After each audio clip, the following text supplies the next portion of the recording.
plastik merupakan masalah utama yang ada di dunia.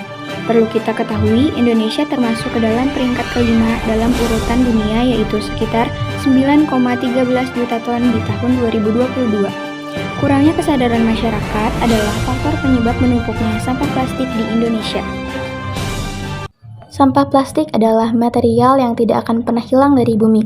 Bahkan walau sudah masuk ke dalam laut, sampah plastik hanya berubah menjadi ukuran lebih kecil yang dikenal dengan sebutan mikroplastik. Sampah plastik bisa terurai secara alami dalam kurun waktu 10-1000 tahun lamanya, tergantung jenis plastiknya. Hal ini dikarenakan rantai karbonnya yang panjang sehingga sulit diurai oleh mikroorganisme. Oleh karena itu, limbah sampah plastik dapat menyebabkan banyak kerugian yang dapat mempengaruhi kehidupan, juga mencemari lingkungan. Yang dapat tercemar oleh limbah sampah plastik adalah udara, tanah, dan air. Pencemaran udara terjadi karena proses pembakaran sampah plastik yang dilakukan secara terbuka.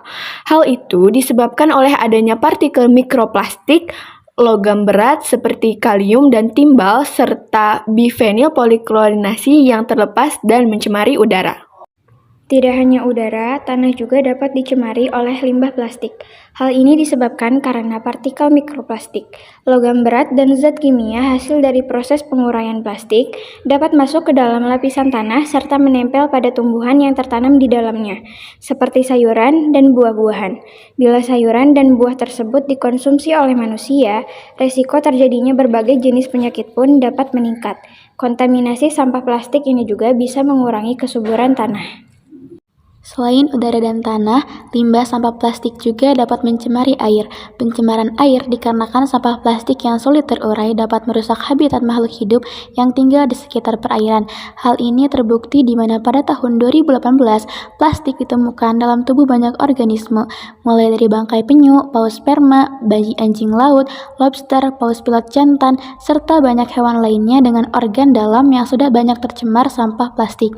Karena plastik membawa zat kimia seperti bifenil poliklorinasi dan pestisida yang dapat mengkontaminasi air serta meracuni biota laut.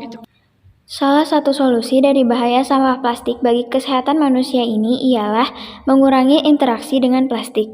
Terdengar sulit memang, mengingat kehidupan manusia kini sulit terlepas dari plastik.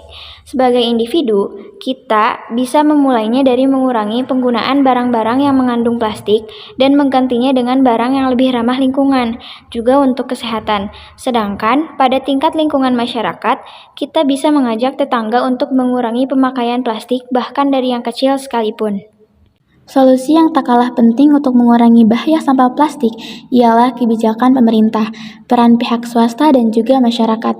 Kebijakan yang ketat mengenai pemakaian plastik dan polimer-polimernya dalam sebuah produk harus diterapkan untuk kepentingan konsumen dan lingkungan dalam jangka panjang.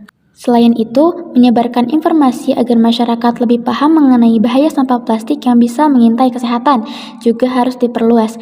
Diharapkan dengan makin masifnya penyebaran informasi terkait sampah plastik dapat meningkatkan kesadaran masyarakat tentang bagaimana pemakaian plastik dan penanganan sampah plastik yang benar.